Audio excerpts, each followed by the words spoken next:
Kemudian ada semua makanan yang halal yang tercampur dengan najis. Nah, semua makanan yang halal yang tercampur dengan najis ini terdapat di dalam hadis Abdullah radhiyallahu anhu bahwasanya Nabi Muhammad SAW pernah ditanya tentang minyak samin yang kejatuhan tikus. Nah, kemudian Nabi pun bersabda atau menjawab bahwa buanglah tikus yang berada di sekitar minyak samin tersebut, lalu pakailah sisa dari minyak samin yang tidak terkena tikusnya.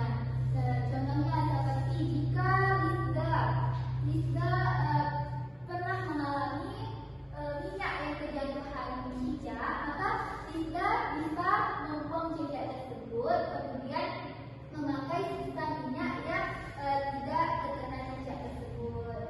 Nah, kemudian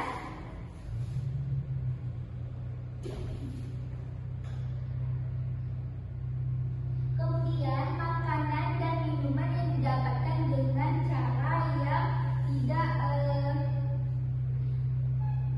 tidak zalim, seperti mencuri, merampok, menipu, itu kan makanan dan minuman yang didapatkan dengan cara yang zalim ataupun yang tidak baik.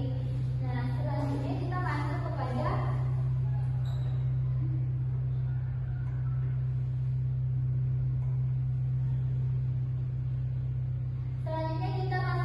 manfaat makanan dan minuman yang halal.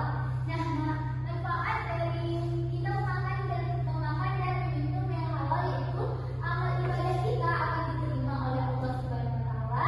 Kemudian akan menumbuhkan akhlak yang baik pada diri kita, dan kita terhindar dari akhlak yang tercela.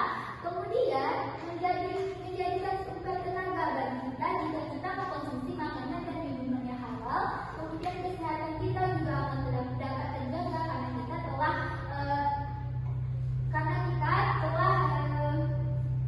tidak melanggar apa yang telah diperintahkan oleh Allah. Kemudian hidup kita akan menjadi lebih tenang dengan mengkonsumsi makanan dan minuman yang halal. Kemudian akibat dari kita mengkonsumsi makanan dan minuman yang haram dan sebaliknya, akibatnya yaitu jika kita mengkonsumsi makanan dan minuman yang haram, amal ibadah kita akan sulit untuk diterima oleh Allah Subhanahu wa taala, dan juga dapat merusak jiwa kita, dapat membahayakan kesehatan kita, menghalangi terkabulnya doa karena kita telah melanggar perintah Allah, dan juga menghalangi kita